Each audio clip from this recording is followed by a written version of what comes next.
Over the years, Margaret has interviewed a range of property experts for her shows. This week, she brings you her interview with Paul Rickard, who is an expert in financial services. My next guest is Paul Rickard from Switzer.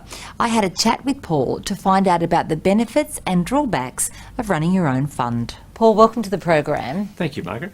I'd like to talk to you today about self-managed super funds, and you and I have had a chat on air on Your Money, Your Call a few times about this, and you know how I feel about them, but you've always got some good things to say about self-managed superannuation as well. So I'd like to start with talking about taking out a loan in your super fund in order to buy property. Well, Margaret, I think they suit some people and not everybody, so why don't we start with what are the advantages of taking out a super loan to invest in property? And there are really the three that come to mind. Firstly, it unlocks capital that you've got hidden away in superannuation. And if you're looking for that deposit, well, maybe there's money inside your self-managed super fund that would allow you to buy that investment property. Secondly, superannuation can arguably be more tax effective, so that if you're in the so-called accumulation phase, when you're putting money into superannuation, the investment earnings are only taxed at 15%, and in pension phase they're only taxed at 0%. So that can actually work for lots of positively geared investors. And finally, if you hold the investment property long enough such that it then supports the payment of a pension, there shouldn't be any capital gains tax to pay, and that's a major reason for many people looking at this sort of strategy. What are the drawbacks then? If you're paying tax at 46.5%, look, you may be better outside superannuation than inside superannuation because you're not getting that negative gearing impact. Secondly, it can be more expensive to take out a loan through this sort of structure. Generally, there's application costs that you don't have to go through to the same extent if you were to take out a normal investment home. And perhaps most importantly, superannuation is a long-term asset and it's there to provide for your retirement. So putting a lot of money in one single property is taking on a lot of risk. It may not be the best thing for your super fund, and you may miss out on investing in other markets. So you do need to think pretty hard about this sort of strategy. Paul, one of the things that I think a lot of people miss with their self-managed superannuation fund is, in an effort to be able to buy a property, and they often think that that's going to be the only way they can do that, they access seemingly smaller sums of money, like potentially $100,000 from another superannuation fund somewhere, roll it into their self-managed super fund and buy property. But under those circumstances, the costs of running a superannuation fund can really eat into that return on such a small investment. Absolutely. So not only do you have the upfront cost of setting up the loan, but typically to run your own self-managed superannuation fund is around $3,000 to $4,000 minimum per annum. So if you're only putting a small amount in, that's a high percentage rate. So I don't think this is the right strategy for many people. I really don't. I think you've got to have a pretty long-term view about the property, and you've really got to sort of utilise almost that sort of last reason I gave, which is almost the situation where you want to sort of hold the asset long enough so you won't pay capital gains tax. If that's your strategy, it can make sense. Otherwise, I think in many cases you're better off looking outside super. So let's now talk about the type of loans that people get in their super funds, because they're not the same as the loans that you would get yourself if you're buying property. Talk us through them. Well, a bit of a mouthful up front. They're called a limited recourse borrowing arrangement. And it's limited recourse because under the super laws, the only recourse the bank has is for the property itself. It can't touch any of the other super monies inside your fund. Now, because of that, the rules around how you take one of these loans out are pretty strict. And secondly, the banks sometimes ask for some other security, so not from your super fund, but they might ask you as the trustee to provide a personal guarantee, and that's again something you need to think pretty hard about.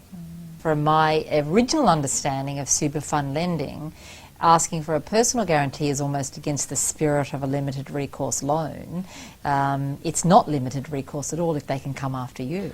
Well, it's limited recourse to the fund, and that's the whole issue. I mean, technically under law, super funds cannot borrow money, and they're only allowed to under this specific provision of this limited recourse borrowing arrangement.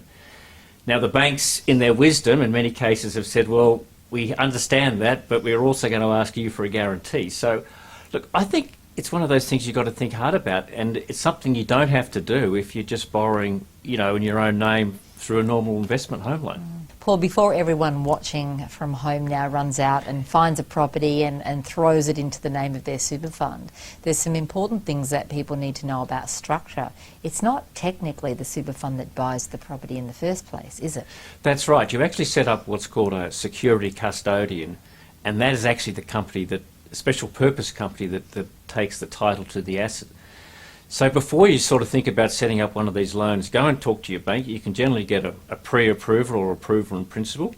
You will need to establish a separate company as a security custodian to actually own the title. And then you may want to get some legal advice. So these loans tend to be a little more complex, and probably in many cases getting some professional advice up front is a pretty smart idea.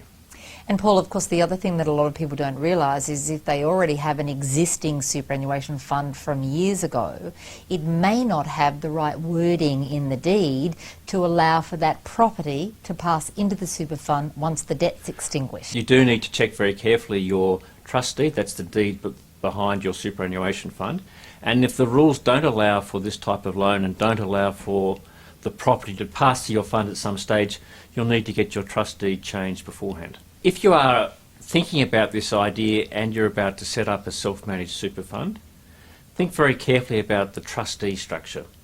Typically you've got two types of trust structures. You've got a company as a trustee, or you and your other members of the trustees. Most banks are much happy to lend against where there's a company as a trustee, and their LVRs are generally much higher for where there's a company as a trustee as opposed to you as a trustee. Not the way most self-managed super funds are set up. So if you are thinking about it from scratch and thinking about the strategy, get the right sort of trust structure up front. Secondly, get some professional advice, because although there are some good package products in the market, this is going to cost you a little bit more, and don't get it wrong. As I said, you don't want to get the property in the wrong name. It just may pay to get some advice up front from the right specialist.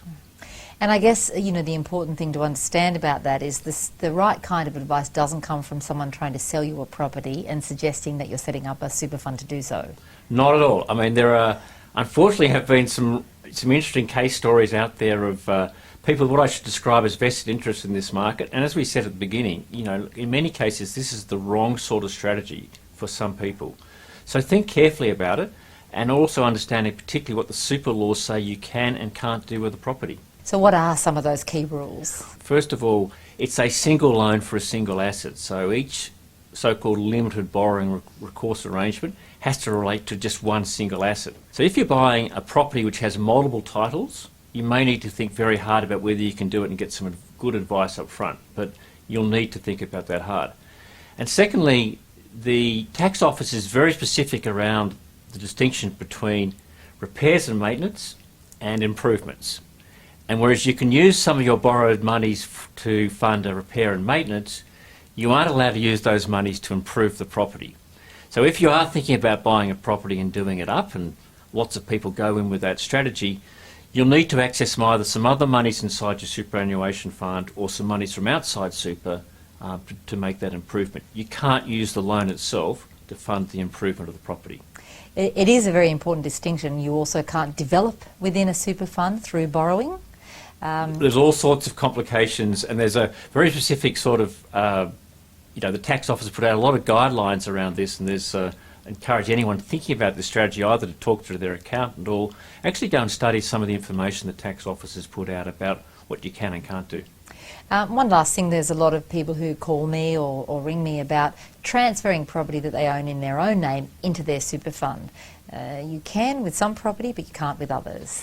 Yeah, you can certainly with business property. There's a particular exemption for what are called business premises, and that allows a related party or the fund to acquire those assets from a related party. So a superannuation fund in other cases cannot buy your holiday home or your investment property. So you can't transfer or from any member of the fund property into the superannuation fund. You can only do it if it's a business premises. And the other thing, of course, we should just talk about, just in what you can't do, when you set up one of these loans, you can't rent the property out to a related party. You can't put your grandchild or your niece or your nephew or your son and daughter as a tenant. It has to be done on an arm's length basis to a truly third-party person. So it's a strategy that will work for some borrowers but not others. So think very hard about it and get the right sort of professional advice.